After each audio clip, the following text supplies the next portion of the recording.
News on YourIowa.com is brought to you by the Commission on U.S. Territories, striving for equal representation around the globe, and by Keep Iowa First, committed to keeping the Iowa caucuses the first in the nation contest in selecting the presidency of the United States. And now, here's your host, Brent Roske.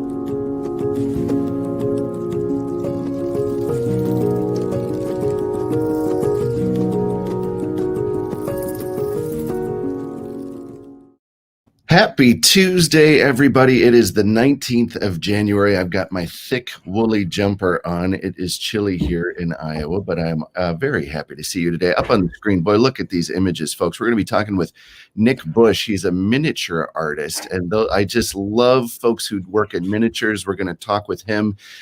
Just amazing work there. We're going to start out today with Lyz Lenz. She wrote the book Belabored, amongst other things. Going to have a great chat with Lyz. And then vegetarian eating here in Iowa. Is it possible? We're going to chat with Britt Slater about that. And tomorrow, we've got a full lineup. We've got, obviously, tomorrow is the inauguration. So we have Brendan Kaunacki. He's actually a producer in D.C., has actually worked on inaugurations of the past. So he's going to be in Washington, D.C., talking to us live. Also, Irene Sue. She's a co-star on a Netflix film right now and just has an amazing story. She's going to tell you all about literally dating Frank Sinatra for 2 years. Just she is a wealth of fun stories. And Lisa Marks, tomorrow's Wednesday, so we're gonna talk about Hollywood with Lisa Marks. We're actually Amazon was kind enough to send of the movie One Night in Miami, which Regina King directed. We're going to show that clip today, actually, and we're going to talk about it tomorrow. But some great stuff there tomorrow. But without further delay, let's bring on our first guest. Here is Lyz Lenz. How are you doing? I'm doing well. How are you? Thanks for having me. Oh, it's my pleasure. It's my pleasure. And so you're in Iowa, but what city are you with us from today? I live in Cedar Rapids, Iowa. So. You know, Cedar Rapids, Cedar Falls area, it's so beautiful. If you folks haven't had a chance to visit up there, they've done so much neat conversion of buildings, the new Boco and all those sort of things, some great startups out there. So a great area of Iowa. If you're looking to buy real estate, obviously a great place as well. Before we jump into all kind of other things, I want to talk about your book, Belabored. And I love this quote. One of the folks at Marie Claire gave this quote, and I agree. It says, "It makes you cry in one paragraph and then snort laugh in the next." I love the term snort laugh. And it's true. You know, we have a little one now, and we are definitely, experiencing, some of definitely the highs, but some of the lows that people don't talk about. And this is a very brave telling of that. What inspired you to write Belabored, and what should folks know about it? Well, I have two children. One is 7 and the other one is 9. And, when I was going through the experience of having my children, and so many people who have kids experience this, you just suddenly realize how our governmental policies really screw over parents, especially mothers. And there's also these cultural elements of control and these myths. You talk about like, oh, you can't eat tuna, stop drinking coffee, and it really just coalesces all this control around especially the female body. And I wanted to talk about that. My kind of coping mechanism is to just kind of lean in and learn more. And at the time my kids were little, I was writing a series of essays for a website called Jezebel about the pregnant body, about mythology, stories like can women give birth to stone babies, and the wandering womb, and those kind of old myths, and do they still exist today? And so this book grew out of those my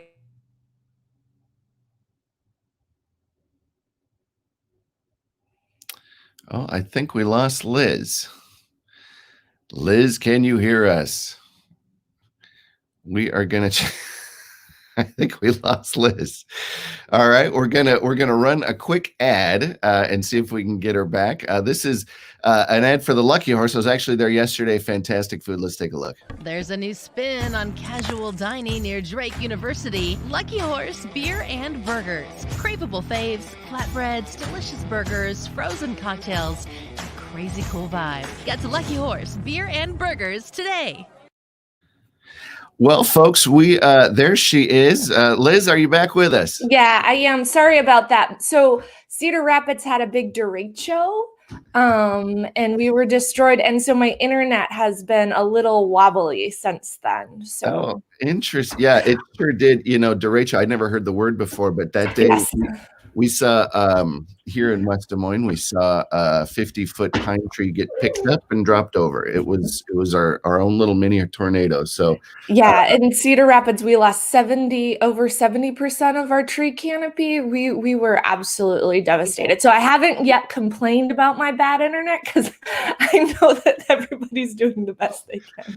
No, there you go. Well, we were talking about Belabored, and what's interesting about Belabored is, you touch about it even the first few pages, that there is this kind of myth. It's the beautiful, magical experience, which it is, but there's a lot of dark times, and there's a lot of, especially put on mom, that, I mean, the physical exertion, I can only imagine it's like running a marathon every day, and it's just, the schedule doesn't really let up. Well, and also, yes, there is the physical aspects of giving birth, but I also think that, there's the cultural experience of being a mother and the emotional labor, the physical labor that comes with that. And we're seeing all that kind of compounded in a pandemic where we're relying on women for childcare and to be in the workforce and to be, homeschooling parents. And, we've had a year that's basically broken the backs of women because we don't have a government and we don't have a society that, that values childcare, that values public education, and that invests in those necessary economic infrastructures. I mean, childcare and universal pre-K are as necessary as good roads. And we don't invest in that because we have a culture that takes women and uses them for free labor, and devalues that kind of labor. So my book is both, about the physical experience, but also about how we compound that with our bad government policies. I remember when I was working in California, one of the mothers on staff, and this is many years before I had kids, said, she enjoyed coming to work. It was just so much easier than being at home raising her kids. And I was that was really stunning because she worked incredibly hard. We all worked very hard, but and I was like, this is easier. And she goes, oh, you have no idea. Wait till I have kids. And so I really applied. And in the midst of all this, it sounds like you adopted a new dog. Is that right? Yeah. Can you hear her running under the table? Yes, I adopted a Malamute puppy. So she's going to be a huge giant dog. Yeah, I just kind of on a whim, I adopted a giant dog because pandemic continues. So it does. Well, that'll definitely that'll keep you distracted. That's for sure. Well, Liz, and you are a journalist. You write pieces for Washington Post, amongst others. What sort of stories do you gravitate toward? And I mean, you're writing.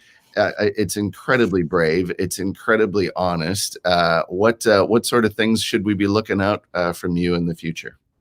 Well, I have the true privilege of being able to write for the Columbia Journalism Review. And I've written big profiles of media people in the past, of Gretchen Carlson, Tucker Carlson.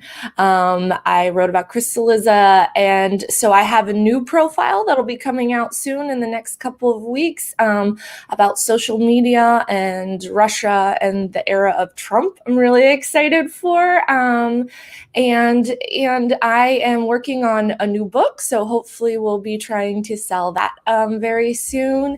And and gonna be working on some big, fun, longer stories, I think, for 2020-21. So I'm very excited about that. And your book, Belabored, where can people get that now?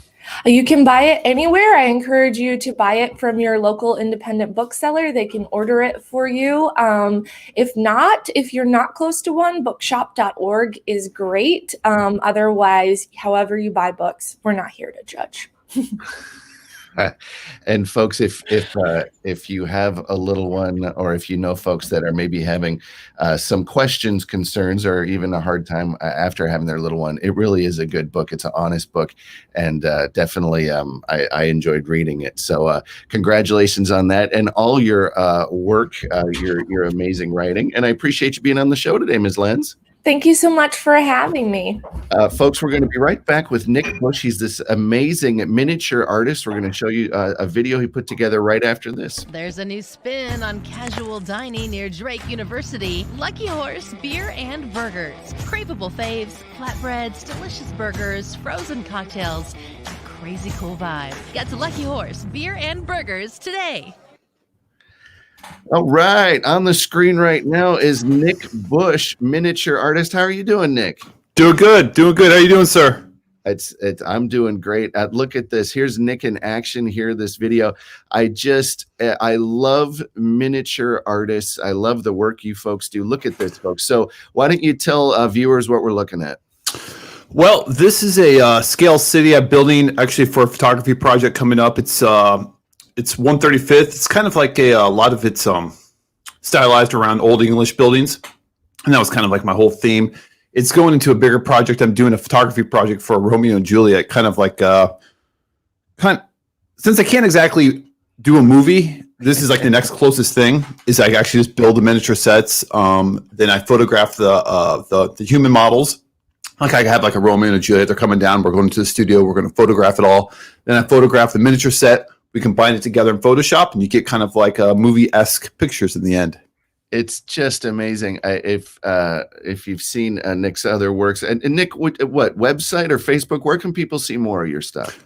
Well, my website, nicholasbushphotography.com, it has just about everything I've done on there. I haven't put up everything, but most of it. Then my Facebook page is just Nicholas Busch Photography, and my Instagram handle is a little bit different. It's Flying the Donut. It's kind of a weird name, but that's yeah. I was watching a Simpsons episode, and I was like, as I was making my Instagram account many years ago, and I saw like Homer like throw a donut or something. I was like, yeah, that'd be a cool name, Flying the Donut. Yeah, Flying the Donut. Well, folks, look at these images now. Talk about what do you build this stuff from? And I mean, every brick, every shingle there has to be built. What are your materials you work with? The wood is balsa wood and basswood, I guess is how you pronounce it. Basswood. Yeah, and I cut it. I measure it all out. And I have to cut each shingle piece by piece, and I dye it with like some type of weathering dye. It's like there's like these oils you use, and you kind of paint on them, and you have to do each one by one. Wow. And that's when you kind of lay it all out. You can kind of see. I'm pointing at my screen like you can see what I'm doing, but yeah. So when you lay it out, it kind of gives it more of an authentic look. Like each shingle has seen its own. It's been through time, and it's actually there's like some history to it. Like the bricks I make, there's a little mold. Think of it like a cake mold you use to, like people put like fondue parts and stuff, like a little cake mold, silicone mold. But I have one that's for bricks, and I pour plaster in there, and I pop them out, and each individual brick comes out, and I kind of lay it out, kind of like how you can see like the ground, the cobblestone. I lay each brick one by one. Oh my goodness. So okay, this video, the beautiful buildings, etc. we're seeing in there, what sort of time commitment are we looking at here? The big one, like you can see some of the stuff's not even fully done yet. Like the backs of the buildings are still I'm not even done. Like I'm still a work in progress. Each one, like let's say if I started from start to finish, it takes me about 3 months per building. Some of the smaller ones take me maybe about a month and a half. Wow. So yeah. I'm looking at a year here. We're getting there. It's probably about 8 to 9 months is what you're seeing right now. Holy buckets. Well, folks, look at this imagery. And I love, you cut the sky in the background, you got the street light there. A neighbor of mine, when I lived in Los Angeles, I lived at the brewery for a while, which is the big artist lofts. The guy who had the art loft beneath mine did miniatures for such movies as Oh, what the heck's the movie with Bruce Willis? The futuristic movie with Lilo. Fifth Element. Fifth Element. He did miniatures for Fifth Element. The scene where the cop car is hovering down the alley there. He goes, they filmed it. The producer come up to him and said, "We got $1,500. You have 7 hours to build." It was the car and some of the stuff, and they built it miniature. They were going to do it practical, and they said, but he did a bunch of miniatures, and he built a mini fast food restaurant that I used to have a full bar at my place, and I had it up on the bar. But I love miniatures because people don't, the Harry Potter films utilize miniature work, even these, so huge budget films, if you want to get something, because even the best 3D artists in the world, and this isn't a dig on 3D artists, but there's something in how the light travels in space that's just different. What draws you to be a miniature artist, Nick? It's kind of the same. Funny you say about the Hogwarts. I was just actually right before I came on. I was browsing Reddit, and something on the front page shows the miniature. I was just looking at it. The miniature Hogwarts, the castle thing, and it's they like Lord of the Rings. They call them bigatures.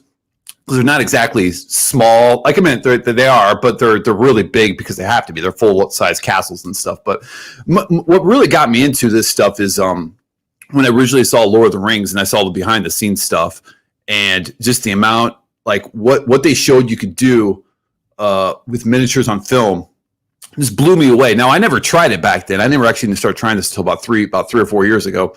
But that's kind of what kind of sparked the interest in me. Then I knew I always wanted to, like most people, artists, your kind of imagination runs crazy, but I can't paint, I can't draw. My stick figures look like a pile of mush, they're really nothing. So this is the only way I could figure out how to get my images in my head to paper. And it's just, it takes a long time and, but it's I think in the end they're pretty cool. So it's just awesome. And what I noticed, I watch shows like Endeavor, and you talk about miniatures. What they do is they combine miniatures. They cut out the back. They'll put take out power lines and all that.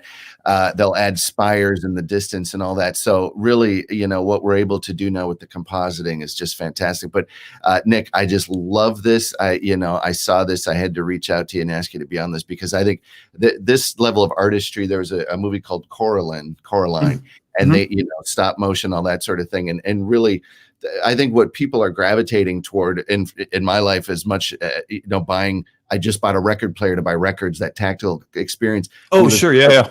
We live so much of our life digitally that you're actually creating things that live in real space and are among us in this dimension.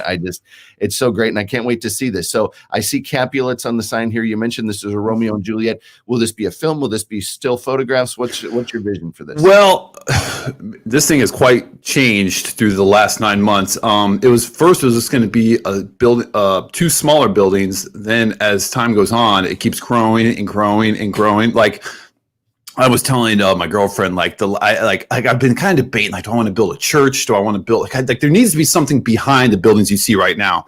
And I haven't known what though, but I finally figured it out about a week ago. And it's going to be this big kind of this big giant fish hatchery. I kind of see. I'm going off on a tangent here, but I see kind of the Montagues, kind of a more of your upper class. In my vision on this, maybe your Capulets your Montagues is a lower class and Capulets is an upper class. And I'm debating about doing film stuff because there's some new lenses out there, like these macro wide angle lenses. You can kind of scoot through the streets and it makes it kind of look more real. Yeah. I'm debating about maybe renting some of those and see what I can do with some film. And I really don't know. It's going to change a lot, but there's going to be photography. Definitely. That's what it's being originally built for. But it's I'm really trying to combine as many elements as possible for this set because it's taken me so long. Yeah. So, well, my buddy just got nominated for an Emmy for filming Curb Your Enthusiasm, and I saw that. He and I can give you some ideas too about. But I love this. Thank you so much for being on the show. When you get more progress, I'd love to have you back on. Show us some more buildings. I think it's fantastic. Well done, my friend. I appreciate it, Brent. Thank you so much for having me on, man. You bet. And folks, we're going to take a quick look at a clip that Amazon was kind enough to send over. It's a 1-minute clip of their film, One Night in Miami. It is directed by Regina King. They're going after all the awards this year. So we're going to show this 1-minute clip and then be right back with Britt Slater. She's going to talk to us about, is it possible to eat vegan in Iowa? Let's take a look. I know when I'm being watched, Sam. Well, your paranoia is really cramping my style now. Come on, just because you can't see bugs don't mean they ain't in the house, Sam. Up on this dirty-ass roof. Why don't you be like Bing Crosby about that shit, man, and accentuate the motherfucking positive? Look at this view. I bet they're doing them for me. It's nice, ain't it, Malcolm? Yeah, it's most definitely soothing, Cass. The air up here is cooler. Far away from the prying eyes of your G-men. Yeah, you joke all you want, Sam. I'm telling you, it's got worse since the tension between me and Mr. Muhammad.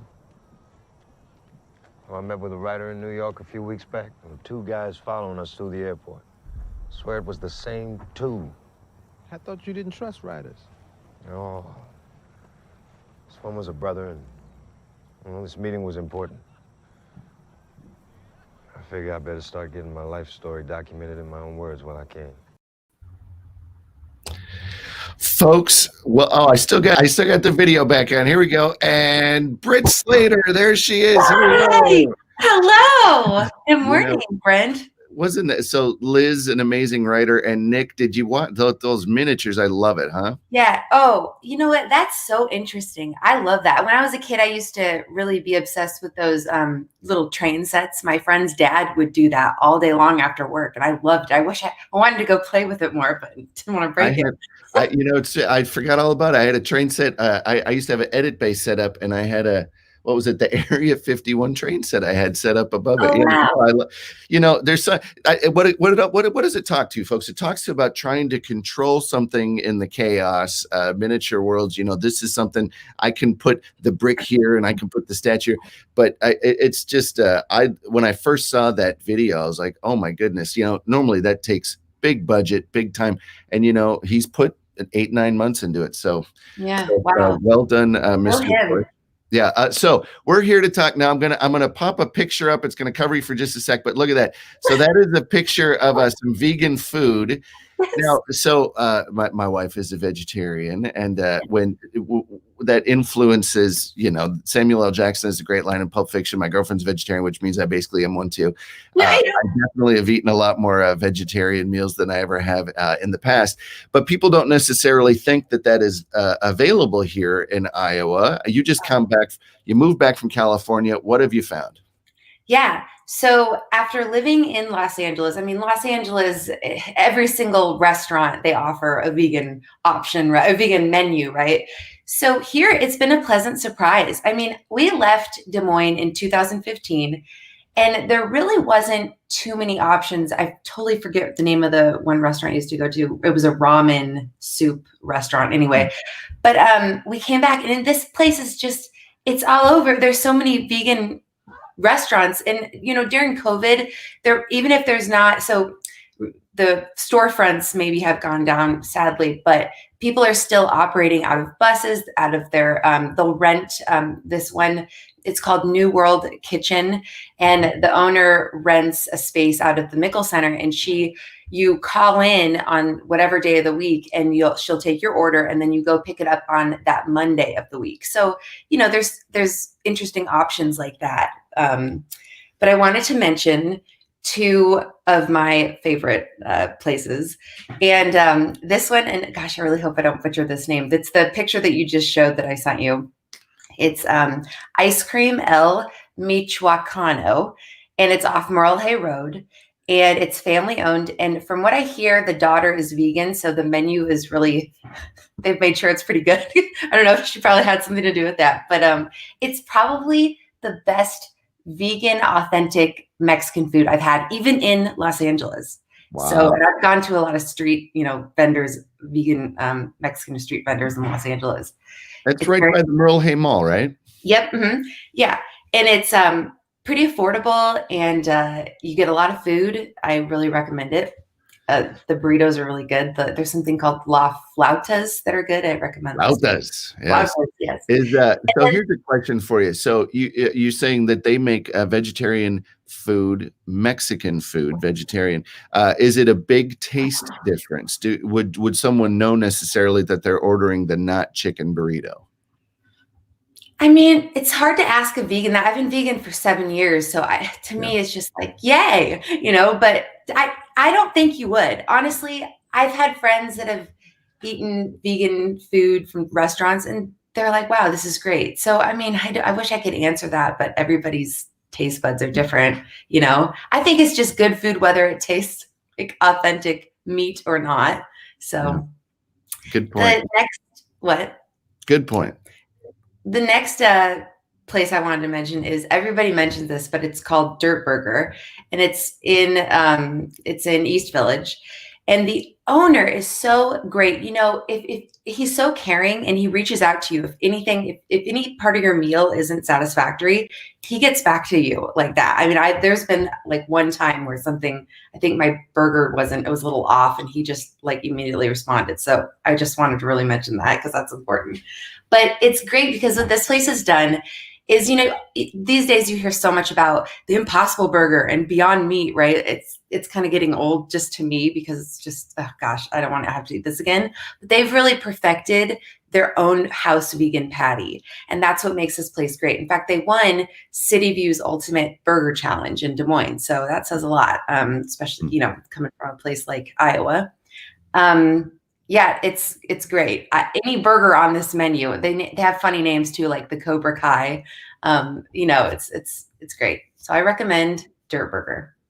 And folks, if you're like me and do like a good old fashioned burger, again, Lucky Horse, we want to give a shout out to one of our new sponsors. I was actually there yesterday and had a real burger. I don't think they have veggie stuff, but it was fantastic. Mm-hmm. But Britt, yeah, the larger conversation of this is, I've been following a group on Facebook, and it's one of these groups, basically life after big cities. So people who have moved from New York and Chicago and Los Angeles to other places in the world. And a lot of it is, can they get things that they want to eat here? And this is, is a vegetarian cuisine as prevalent as it is in Los Angeles?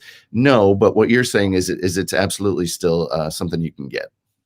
Yeah, there's really a lot of people out here that are interested in making sure that it survives. And that's the great part about Des Moines. Everybody bands together and supports each other, and they'll find a way to make it, their little thing pop up. And that definitely vegan food has come through, and vegetarian food too. So, and it's so cool because I feel like vegetarian food has been doing, there's Ritual Cafe, there's been places here, but vegan food is really coming up too. I'm excited to see what else is gonna pop up here in the next couple of years. Maybe I'll have something to do with it. Well, there you go. Britt's Restaurant. And I tell everybody, Des Moines could absolutely be the next Austin. We're definitely on our way, and I love living here as well. Have to give a shout out to Ghazali's. My buddy MJ owns Ghazali's. My wife and I go there, and I get a meat meal, and she gets a veggie meal. So got to give a shout out to them as well. Britt Slater, always happy to have you on the program. Thanks so much. Thanks for having me, Brent. Have a good day, okay? You betcha. You too. And folks, again, tomorrow we got Brendan Kaunacki from Washington, D.C. He's going to tell us how it's been putting inaugurations together in the past as one of their producers. He's going to be there in D.C. live talking to us tomorrow. Irene Sue is an author. She's written this. She's co-stars in a Netflix movie, but she also used to date Elvis. She used to date Frank Sinatra. Just a huge story. And of course, Lisa Marks, Hollywood Picks tomorrow. So we will see you right back here tomorrow. Same place. We'll see you then.